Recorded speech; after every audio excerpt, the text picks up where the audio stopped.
La luz está perfecto. ¿No hay mucho resplandor arriba en Bueno, el techo? tenés un aura ahí. Lo salimos bien. Bueno, saludar, Edgar, hay muchos hermanos conectados, tenemos unos 260 hermanos que están conectados, ex estudiantes, iglesias del interior, están transmitiendo por FM, está retransmitiéndose también por el IBRP, por otros canales también, así que saludamos a todos los que están conectados.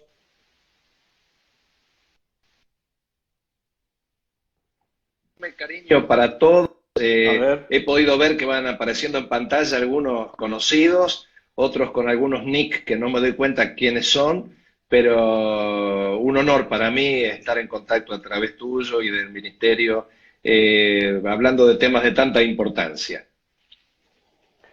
Buenísimo. Han llegado muchas preguntas y vamos a aprovechar el tiempo para ya meternos de lleno porque la conexión, al estar tan saturada, puede complicar. Ahí estoy en simultáneo pues me van llegando mensajes. Bueno, la idea es ponernos un poco en contexto. Una de las cuestiones que más se han reiterado en estas preguntas es qué diferencia tiene esta pandemia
Muy rápidamente, es decir, en apenas 3 meses, lo que surgió en una ciudad numerosa de China. Cuando uno habla de la China, uno está hablando del lejano oriente, y de pronto en tres claro, meses está estallando sí, en el otro punto, que es Estados Unidos, por ejemplo.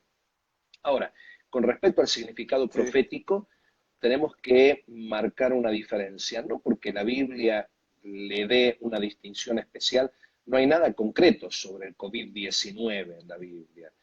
ujú, Sí, Jesús anticipó que habría pestes. El libro de Apocalipsis habla de que en la tribulación, por ejemplo, el caballo amarillo habla de gente que va a estar muriendo por pestes. Justamente el color amarillo es el color ocre, claro, el color que adquiere la piel cuando una persona muere. Es el color de las hojas secas que están muertas, el color de los desiertos. Y, o sea, se anticipa de que va a haber una gran mortandad a través de las pestes. Cuando el ser humano creía que tenía controlado todo esto, de pronto hoy sabemos que no. Pero lo significativo de esta peste, por llamarle de esta manera, es que está cambiando el orden del mundo. Es decir, eso es, las economías están colapsando, los países, los gobiernos se ven bajo la responsabilidad de poder subvencionar atenciones médicas, todo el aspecto sanitario, priorizarlo por sobre otros aspectos. Esto significa que todos sus recursos propios los van a gastar en el aspecto sanitario, lo que va a hacer que de pronto un país esté parado porque las personas no pueden trabajar en lo suyo, no pueden hacer sus negocios, sí, los negocios internacionales quedan parados también, el país agota sus recursos. ¿Y cómo hace un país para salir adelante? Tiene que emitir moneda, tiene que inventar bonos, algún tipo de mercado interno para subvencionar a la empresa o al pequeño empresario para que siga adelante. claro. Sin ir muy lejos, Argentina, de pronto hay leyes que van a congelar los alquileres, que van a impedir los desalojos, que van a impedir que los bancos ejecuten a personas que están con cierta morosidad. Fenómeno, pero eso lo tiene que pagar alguien, porque los recursos que Sí, tienen los bancos, los propietarios, los empresarios son escasos. Entonces, ¿quién lo hace? Lo hace el Estado, muy bien. ¿El Estado con qué recursos? No tiene tampoco muchos. Entonces, de pronto, el país tiene una economía interna, pero no puede intercambiar hacia afuera porque el dinero emitido no tiene respaldo en dólares, los bonos no tienen validez en el exterior. Entonces, algún nuevo orden tiene que haber. Entonces, hay un orden mundial distinto porque las economías cambiaron, la interdependencia en los países cambió, de pronto hay una relación entre los presidentes muy interesante. sí, Así también. que esto está marcando una pauta, va a haber un antes y un después, porque encima esto Entonces, promete instalarse por bastante tiempo. bueno, acá hay unas preguntas que surgen que son interesantes. Cuando mencionaste a los jinetes que habla Apocalipsis, ¿quiere decir que ya hay jinetes que están galopando o no? Alguno estuvo escuchando la predicación del domingo. Vayan a sus iglesias, escuchen a sus pastores. No, yo no quiero ser ladrón de ovejas. Bueno, tenemos que hablar de un orden de eventos. Lo que está pasando es principio de dolores, pero se viene una época en la que se van a desatar la famosa serie de primeros 7 sellos, de los cuales los 4 que encabezan a los 7 sellos son los 4 jinetes, los 4 caballos. Después hay otra serie de juicios que son las 7 trompetas y finalmente las 7 copas de ira. Todo esto va a ocurrir en la tribulación, porque el primer sello, que es el caballo blanco, el que lo montaba tenía un arco en la mano y le fue dado una corona y salió venciendo y para vencer, nos dice el capítulo 6 de Apocalipsis. Esa es la manifestación del anticristo. Y la Biblia Claro, es muy clara en que el anticristo no se va a manifestar mientras la iglesia está en la tierra. Dice solo que hay quien hasta el momento lo detiene, hasta que éste a su vez sea quitado. Esto lo dice la carta a los tesalonicenses. Entonces, mientras la iglesia está en la tierra, el anticristo no se va a manifestar, no va a haber juicios sobre la tierra. Estos son precursores de lo que va a ocurrir. Pero tiene un aspecto muy interesante. Por primera vez en la historia, las iglesias del mundo cierran sus puertas. Nunca se logró eso. sí, Ni siquiera los regímenes más totalitarios lograron el cierre de puertas de iglesias porque si se quería, se reunían a escondidas, desde los tiempos del Imperio Romano hasta ahora. Sin embargo, ahora las iglesias, los templos, porque la iglesia está viva y se reúne en las casas hoy, los templos están con sus puertas cerradas. claro. Por otro lado, cuando la iglesia sea arrebatada, lo que dice la primera carta a los Corintios, capítulo 15, lo que dice la segunda carta a los tesalonicenses, que en un abrir y cerrar de ojos seremos transformados. Muchos tienen la idea de que el arrebatamiento va a ser como alguna película lo mostró, una película de los años 70 u 80, mostraba que alguien estaba cantando en un programa de televisión y de pronto se desvanecía, con ropa y todo. Una película bastante más reciente, en la que trabaja Nicolas Cage, la ropa cae en el piso, como si la persona se hubiera desvanecido. Tiene un sentido un poquitito más lógico ese. Recordemos que cuando Jesús resucitó y fueron a la tumba, encontraron que los lienzos que lo envolvían al Señor estaban como aplastados, Sí. como si el Señor se hubiera esfumado de en medio, ¿no? F. Así que tiene un poquito más de lógica esta otra película. Sin embargo, la carta a los Corintios, la primera carta a los Corintios, capítulo 15, dice que carne y sangre no heredarán el reino de los cielos. La palabra metamorfosis, que justamente menciona Pablo al decir que en un abrir y cerrar de ojos seremos todos transformados, no significa solamente que algo se convierte en otra cosa, sino también que algo cambia de apariencia, puede ser una, o que de pronto una forma es reemplazada por otra forma.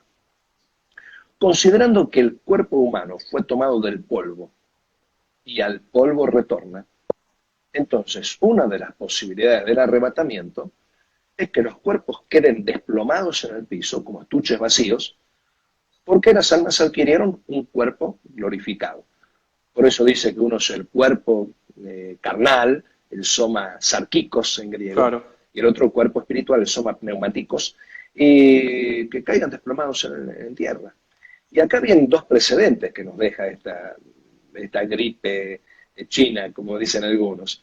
El precedente de que si un día todos los cristianos caen desplomados al unísono en el piso, van a decir, no ve, les decíamos que no se reunieran, que las reuniones eran malas, quién sabe qué virus ahora vino, tenemos que investigar y no se pueden hacer autopsias porque quién sabe estos cuerpos la peste que tengan, tendremos que quemar, y habrá una explicación muy, muy lógica a la muerte súbita simultánea de todos los creyentes del mundo.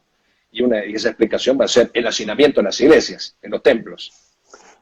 Acá, por ejemplo, están preguntando que qué base tenemos para decir que el rapto es antes de la tribulación.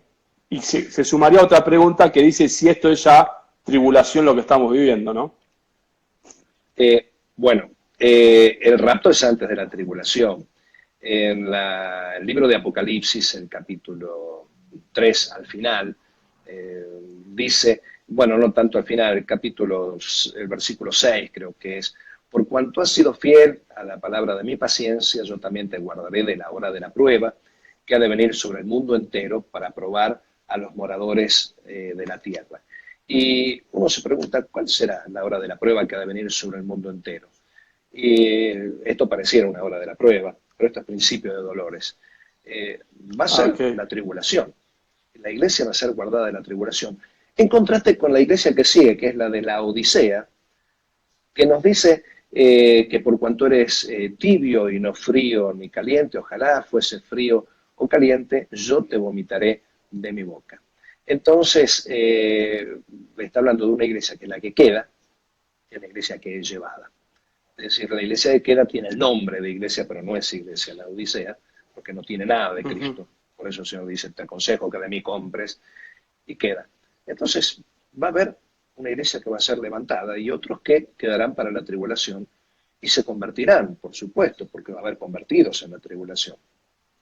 Pero la carta a los tesalonicenses es la que lo dice. Acá, la segunda carta de los tesalonicenses, el capítulo 2, quiero comentar lo que dice, pero con respecto a la venida de nuestro Señor, versículo 1, con respecto a la venida de nuestro Señor Jesucristo, nuestra reunión con Él, os rogamos, hermanos, que no os dejéis mover fácilmente de vuestro modo de pensar, ni os conturbéis ni por espíritu, ni por palabra, ni por carta como si fuera nuestra, en sentido de que aquel día del Señor está cerca. Nadie os engañe de ninguna manera, porque no vendrá sin que antes venga la apostasía y se manifieste el hombre de pecado, el hijo de perdición, el cual se opone y se levanta contra todo lo que se llama Dios o es objeto de culto, tanto que se sienta en el templo de Dios como Dios, haciéndose pasar por Dios. O sea, está hablando acá de la venida de Cristo, que no es el arrebatamiento. La venida de Cristo es cuando Él venga a reinar aquí en la tierra. Es decir, el arrebatamiento no es que Cristo viene. Algunos llaman venida de Cristo cuando Él viene a buscarnos. No, no, no. Cristo viene a reinar a la tierra después de pelear en la batalla de Armagedón contra las naciones. Entonces Cristo no va a venir sin que antes se manifieste el hombre de pecado. Y el versículo 5... Sí. Sí. No, dale. Termina y yo tengo una pregunta con esto que me han dicho. Dice, ¿no os acordáis que cuando yo estaba todavía con vosotros os decía esto? Y ahora vosotros sabéis lo que lo detiene, a fin de que a su debido tiempo se manifieste, porque ya está en acción el misterio de la iniquidad. Solo que hay quien al presente lo detiene, hasta que él a su vez sea quitado de en medio. Y entonces se manifestará aquel inicuo, a quien el Señor matará con el espíritu de su boca, y destruirá con el resplandor de su venida, inicuo cuyo advenimiento es por obra de Satanás, con gran poder y señales y prodigios mentirosos, y con todo engaño de iniquidad para los que se pierden, por cuanto no recibieron el amor de la verdad para ser salvos. Y continúa hablando algunas cosas más. Ahora, lo que tenemos que entender también de la tribulación es que la tribulación corresponde a la semana número 70 predicha por Daniel en el capítulo 9. Daniel habla de que iban a contarse 70 semanas desde la orden de reedificación del templo que se ocurrió bajo Nehemías en el 445 a.C., hasta el Mesías. Ahí pasarían 69 semanas hasta el Mesías. Y después se quitaría la vida al Mesías, mas no por sí. El capítulo 9 de Daniel. Y queda pendiente una semana. Y ahí dice, y por otra semana un príncipe hará un pacto con muchos, y a la mitad de la semana hará cesar el sacrificio, etcétera, etcétera, y vendrá con inundación, con guerras y tantas cosas. Estas 70 semanas están destinadas para Israel. Es decir, Daniel lo profetizó para Israel porque dice, 70 semanas están determinadas sobre tu pueblo, tu santa ciudad, para poner fin al pecado, a la prevaricación y ungir al santo de los santos. O sea que el plan total de Dios con Israel era un plan de 70 semanas. Se cumplieron 69 con el sacrificio de Cristo en la cruz. A partir de ese momento, al poco tiempo se destruyó el templo de Jerusalén, los judíos quedaron sin sacrificio. Es como que Dios dijo, yo no voy a permitir que haya más sacrificio después del sacrificio de mi hijo. Y queda pendiente una semana. Es la que nosotros llamamos Semana de la Tribulación, que por eso va a durar 7 años. Entonces, bueno, si es un trato con Israel, no tiene sentido que la iglesia se encuentre. La iglesia va a ser arrebatada. Así como ahora aconteció Israel, endurecimiento en parte, hasta que haya entrado la plenitud de los gentiles, es decir, es como que Israel está en un estado latente, luego el Señor llevará a su iglesia, vendrá la resurrección para vida eterna, donde los muertos en Cristo resucitan primero, luego nosotros en un abrir y cerrar de ojos seremos transformados y estaremos con el Señor. Ahí empiezan los 7 años. Acá hay varias preguntas que son muy interesantes. Bueno, lo del principio de dolores, creo que lo mencionaste, lo que cita Mateo en el capítulo 24, pero hay una pregunta que dice, entendiendo los momentos escatológicos, ¿no? Y si da para mencionar cada momento escatológico, ¿cuál sería entonces el momento que estaríamos atravesando hoy de acuerdo a este contexto de pandemia? Bueno, Jesús dijo, cuando estas cosas acontezcan, saber que vuestra redención está cerca. Y tenemos que entender que esto es como los dolores de parto, que van aumentando, van increciendo. Así, no podemos hablar de un tiempo histórico por 2 razones. Los pintores, cuando hacen una obra, cada tanto se alejan 1, 2 y hasta 3 metros para ver la obra de lejos y ver si están bien las proporciones. Esto pasa en la historia. Uno no puede interpretar la historia concretamente mientras la está viviendo. Uno puede ser un cronista, pero la historia después se escribe cuando ya está todo hecho, cuando el cuadro está terminado, cuando se puede ver a lo lejos. Entonces es muy difícil interpretar las cosas del tiempo presente bajo la perspectiva bíblica y decir, esto es lo que se dijo, esto es lo que dijo la Biblia, porque en base a estas cosas se cometieron muchos errores, empezando por los testigos de Jehová que dijeron que en 1914 iba a venir Cristo, claro. y el tiempo de los judíos, que estaban imaginando que Jesús no condecía con el perfil del Mesías que ellos tenían.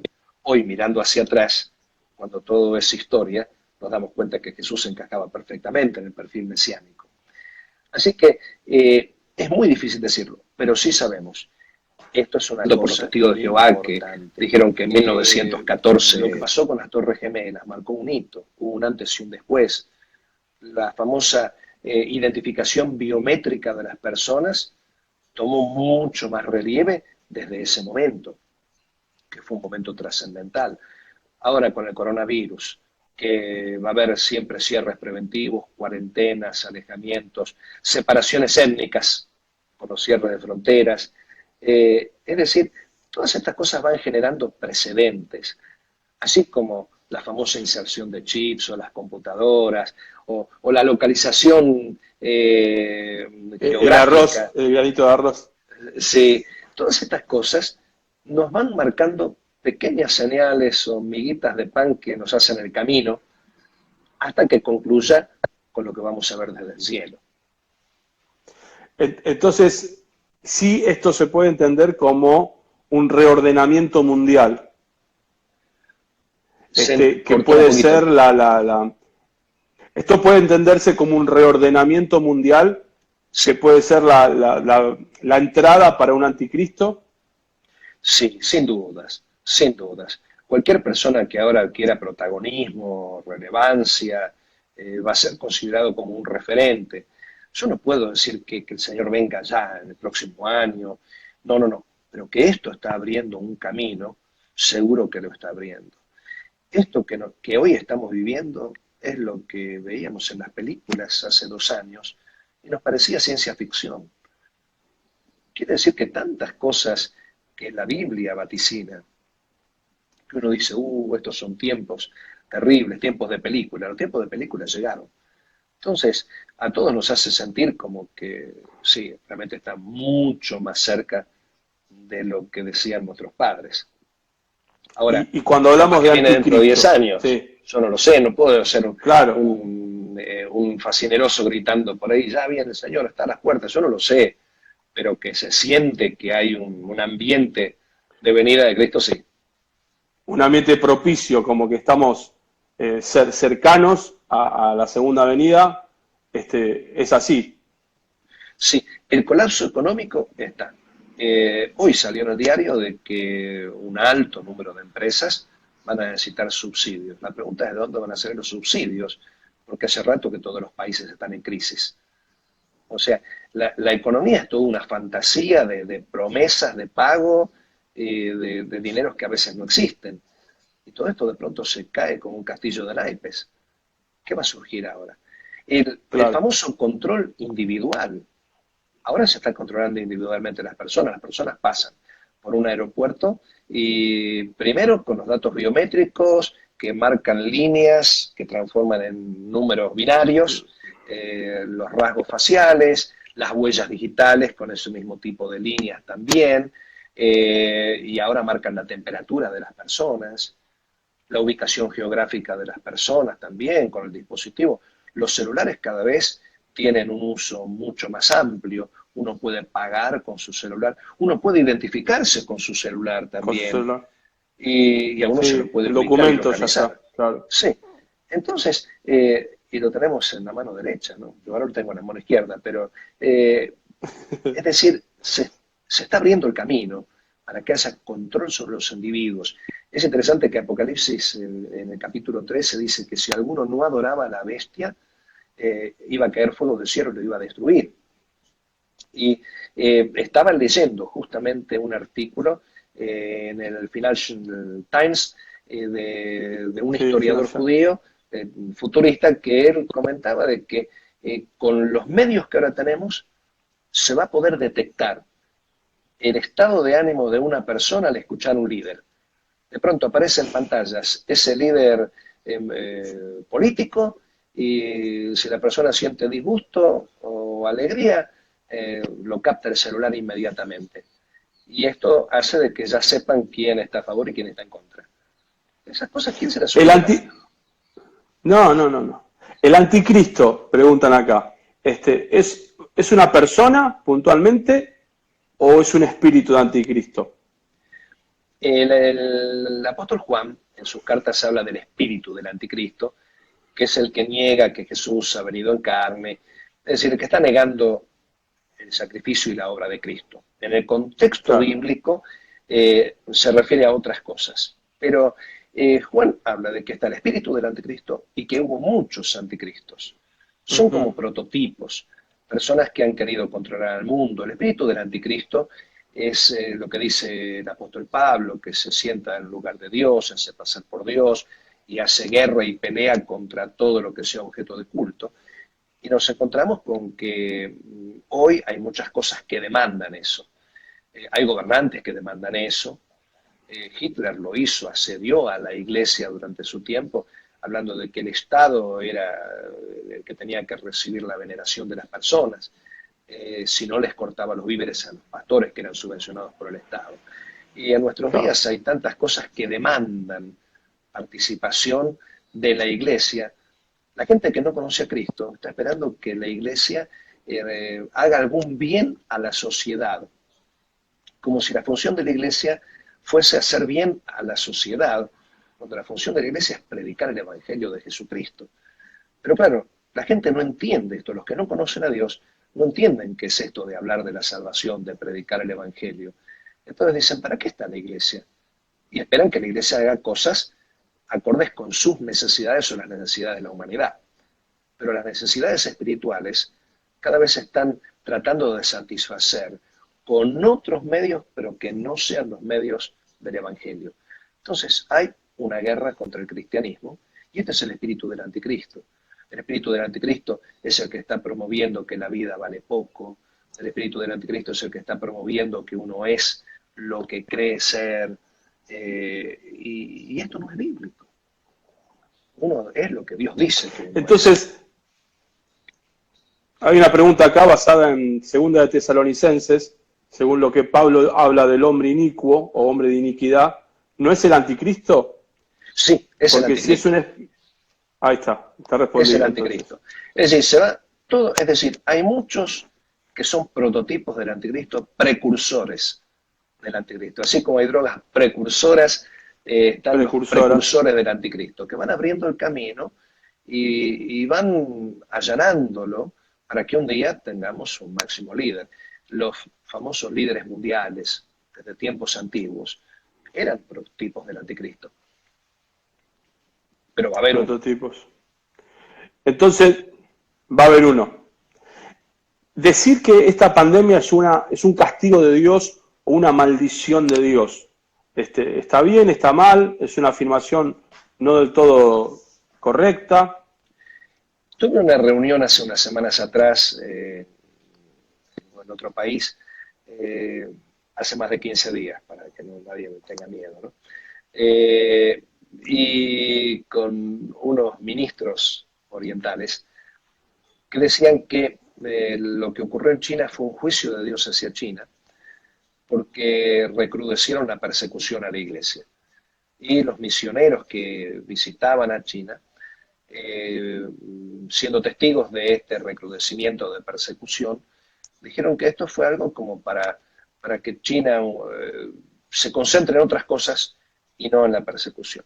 Por otro lado, escuché de que justamente en la provincia de Wuhan, los cristianos son los que están ejerciendo tareas comunitarias y de bien y de servicio a otros en esos momentos. Y son dos piezas del rompecabezas que dicen, bueno, Dios está detrás de todo eso. Yo no sé si le puedo llamar un juicio o castigo de Dios. Todavía no llegó el momento. Va a haber un momento que será en el que Dios destruya a los que destruyen la tierra. Eso lo dice en Apocalipsis. Pero por ahora, esos castigos de Dios son como sacudones que tienen un efecto positivo. No es el castigo punitivo, sino es el castigo correctivo, si lo podemos llamar así. Son oportunidades que Dios da. Las personas con esto se ven obligadas a meditar más, no hay tanto activismo. Las personas se ven obligadas a comunicarse más en familia. Las personas todos se sienten más cerca de la muerte y la empiezan a considerar como una opción. El ser humano se siente cada vez menos omnipotente frente a estas cosas. Entonces esto nos está poniendo en la dimensión que debe ponerse. Si yo creo en un Dios omnipotente y un Dios soberano, tengo que entender que esto no se le escapó del laboratorio a Dios, sino que estaba dentro de sus planes. En relación a las trompetas, ¿no? Apocalipsis 8, por ahí creo que algo mencionaste, pero acá se reitera una pregunta. ¿Ya han sonado las trompetas? ¿Está por sonar una más? ¿Esto que está sucediendo es una trompeta que está sonando? Bueno, el libro de Apocalipsis nos habla de que en la tribulación habrá 3 series de 7 juicios cada una. Siempre con los estudiantes hablo de ese orden y les hago una regla mnemotécnica que es fácil. Sello, trompeta, copa. Abajo, al centro y adentro, dirían algunos.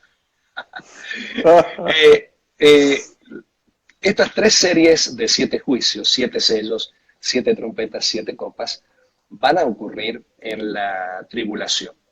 Los 7 sellos son eventos que van a ocurrir en la tierra. Tenemos el primer sello, la manifestación del anticristo. El segundo sello, habrá guerras, violencias. El tercer sello habla de carestía, donde los artículos de primera necesidad van a estar inalcanzables para el bolsillo. Sin embargo, los de lujo van a ser fácilmente obtenibles.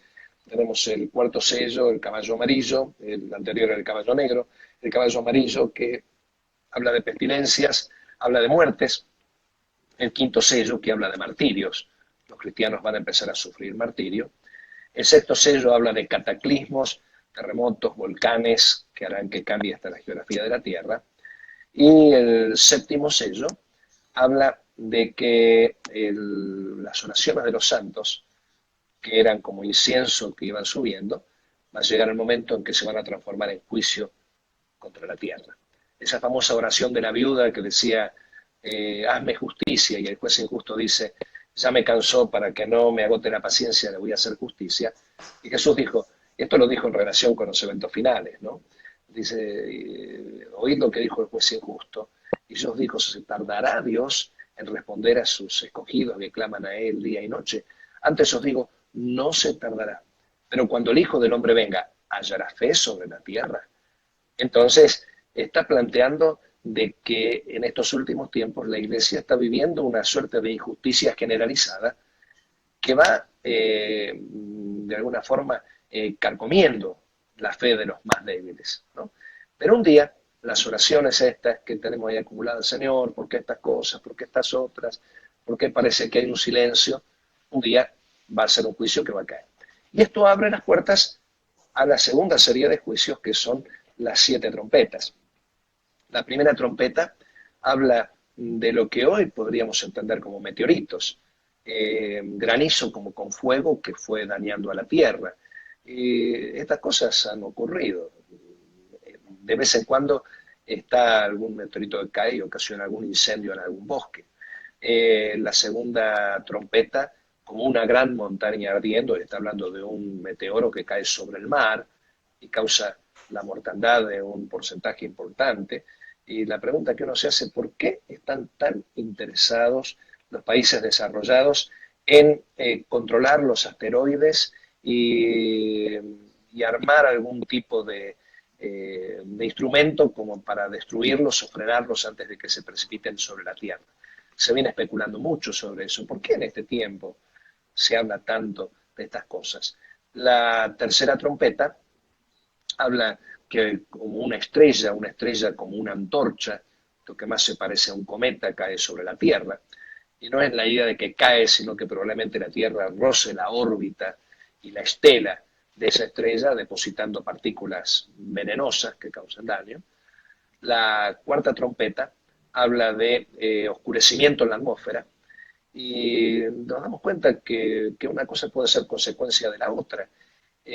Se habla de la teoría de la extinción de los dinosaurios, que justamente un gran asteroide cayó en lo que hoy es el Golfo de México, causando tal tiniebla por la polvareda, hablando en criollo, que hizo que se extinguieran los animales por falta de fuentes de alimentación. No había fotosíntesis, murieron los grandes vegetales, murieron los grandes saurios. Finalmente, la quinta trompeta habla de demonios que van a herir a las personas por 5 meses. Las personas van a sufrir tanto que van a quererse quitar la vida, pero no van a poder porque el juicio de Dios es justo y verdadero, como lo dice. La sexta trompeta habla de demonios que estarán matando a las personas. ¿Será otra peste? No lo podemos saber. Se llama demonios. ¿Qué medios usarán esos demonios? Y finalmente la séptima trompeta habla de la proclama de la victoria de Cristo. Y después vienen las 7 copas. Las 7, para cuando se desatan las 7 copas, todos los que se hayan convertido en la tribulación ya habrán sufrido un martirio y habrán desaparecido. Así ya no va a quedar ningún creyente. Por eso las 7 copas de ira van a derramarse sobre la tierra. Solamente va a quedar Israel esperando la última gota de esa semana número 70. La primera copa habla de que las personas serán quemadas con radiaciones solares. A ver, no quiero confundirme porque a veces hago ciertos ciertos ríos. No, la primera, una úlcera maligna y pestilente, como voy a olvidar de eso. Eh, Cada vez hay un mayor incremento de cánceres de piel. Los No, dermatólogos están muy preocupados por, por lo que está ocurriendo. Ahí sí viene entonces la segunda copa, que es que los mares se van a contaminar y se van a transformar en aguas mortíferas. No es de sorprender. Algunos artículos periodísticos hablan de que para el 2050 los mares van a estar con más residuos que otras cosas. Hay islas de plástico donde se han juntado residuos, hay animales que mueren, el petróleo con los desastres ecológicos que ocasiona cuando hay un derrame de petróleo por un buque que se hunde o una plataforma que se daña. no, Después la contaminación de las aguas dulces. Como sabemos, todo el mundo está hablando de que hay que cuidar el agua porque tiene límites. Es decir, consumimos mucha más agua de la que tarda en reproducirse, purificarse. El agua de las precipitaciones es ácida, contaminada, el agua filtrada bajo tierra tarda mucho en llegar a esos puntos y la purificación o depuración de agua en las plantas es algo carísimo, o sea que tiene un límite. Después que viene lo que es la contaminación de los ríos, tenemos radiaciones solares, donde se le da el sol que queme a los habitantes. ¿Qué podía imaginarse Juan en el siglo I que van a pasar estas cosas? Y hoy se conoce muy bien lo que son las explosiones solares, que si una de las llamaradas de las explosiones solares tuviese como extremo la Tierra, es decir, el Sol es una esfera y las explosiones tienen una dirección radial.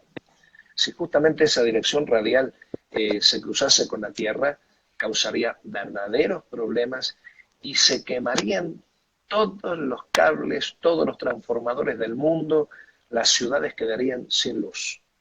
¿Por qué? Porque claro. produciría una fuente electromagnética que traería un verdadero desastre. Esto ocurrió ya a fines del siglo XIX con el telégrafo. Justamente un astrónomo vio esa explosión solar y a las horas se quemaron los cables de telégrafo. Y la quinta copa justamente habla de que va a haber Copa. tinieblas en el gobierno del anticristo, la quinta copa. Tinieblas en el gobierno del anticristo. Justamente hay radiaciones solares que queman y después el apagón, las tinieblas. Y finalmente la sexta y séptima copa hablan de los preparativos para la batalla de Armagedón y la batalla de Para la Armagedón batalla. propiamente dicha, donde Cristo peleará con las naciones y se quedará para reinar en la tierra. Esa es la venida de Cristo propiamente dicha. Y ahí ya estamos. Una más, porque ya estamos bastante con el tiempo. Pero hay algo que, una pregunta que se está reiterando, es sobre los preteristas. Sí, Los preteristas. Sí, qué opinión sobre la interpretación de los preteristas? de alguna manera los preteristas intentan ver tras el libro de Apocalipsis la historia del cristianismo pasada. Entonces, en lugar de hablar del anticristo como un ser futuro, están hablando de que el anticristo eran los emperadores. El catolicismo tiene justamente esa perspectiva preterista. Es decir, el libro de Apocalipsis es una descripción simbólica de todo lo que pasó. A mi parecer, y mi íntima convicción, es que no tiene sentido que un libro profético, porque dice la profecía de este libro, todos los que añadan palabras a la profecía de este libro, el Claro. espíritu de la profecía es el testimonio de Jesús, si es una profecía, para mí no encaja en la idea de que el libro de Apocalipsis simbólicamente relata la historia del pasado, el tiempo del Imperio Romano, de los emperadores. Me inclino más a lo que sería la corriente futurista, que es la que dice que a partir del capítulo 4, al menos, el libro de Apocalipsis está hablando de los eventos futuros. Y justamente el capítulo 4 habla de que el Señor está en el trono y alrededor hay 24 tronos con 24 ancianos, que en realidad son millones de millones. O sea, este capítulo 4 nos habla de que la iglesia arrebatada está reunida alrededor del trono de Dios. Pero acá hay otro detalle interesante. Ujú. ese capítulo 4, que viene después de lo que es el mensaje de las 7 iglesias, que hablan del tiempo presente y las cosas que son, menciona 12 veces la palabra trono. Y cuando Juan ve la puerta abierta en el cielo y la voz que habló primero con él le dice, sube acá y te mostraré las cosas que sucederán después de esta, lo primero que él ve es un trono. Y todo ese capítulo está relacionado con el trono de Dios, el trono de Dios. Y ahí el libro de Apocalipsis, el Espíritu Santo nos está diciendo, Dios estuvo, está y estará en el trono. Esto es lo que nos da confianza, de que Él tiene todo bajo control porque está en el trono. Bueno, 3 más porque ya estamos. Una tiene que ver puntualmente con el tema de si el Espíritu Santo va a actuar en la tribulación, que es una pregunta que hicieron, y después preguntas en relación a la iglesia y cómo nos organizaríamos en este tiempo, ¿no? Pero la primera es esa. Bien, el Espíritu Santo es Dios. Es decir, no es que Dios es el Espíritu Santo, sino que el Espíritu Santo es Dios. Dios no es Jesucristo, sino que Jesucristo es Dios. Dios no es el Padre, sino que el Padre es Dios. Es decir, este es el misterio de la Trinidad. Por lo tanto, si el Espíritu Santo es Dios, y esto lo dice la Biblia, porque tiene atributos divinos, tiene atributos de persona y atributos divinos, entonces tenemos que entender que entre los atributos divinos está la omnipresencia. No puede haber ningún tiempo ni lugar en el que el Espíritu Santo no esté. ¿A dónde me iré de tu espíritu y a dónde huiré de tu presencia? Dice el Salmo 139. En la tribulación, el Espíritu Santo estará trabajando en Israel durante esa última semana, porque es el trato con Israel. Además, dice que Joel, cuando dice en los últimos tiempos derramaré de mi espíritu sobre toda carne, no murió Joel en Pentecostés, sino Pentecostés fue un anticipo. El derramamiento y el avivamiento del Espíritu va a ser sobre el pueblo de Israel en la tribulación, mientras está escondido por Dios, mientras pasan todas estas cosas sobre la tierra. Así que el Espíritu Santo va a estar trabajando en la tribulación, porque si va a haber convertidos en la tribulación, estos convertidos van a tener convicción de pecado, van a tener nuevo nacimiento y van a tener vidas en santidad únicamente por el Espíritu Santo. Porque si estas cosas se lograran sin el Espíritu Santo, entonces quemamos los libros de teología. Bueno, un poquito de teología pastoral ahora, para ir cerrando. ¿Qué consejos darías para esta etapa de la iglesia que no se está reuniendo de la forma tradicional como estábamos acostumbrados, ¿no? El concepto de templos es un concepto posterior al siglo I y II, tal vez. Antes la iglesia tenía imposibilidad de tener un templo porque los cristianos donde se reunían eran perseguidos. Algunos pocos tenían la ventaja de tener un lugar amplio donde reunirse.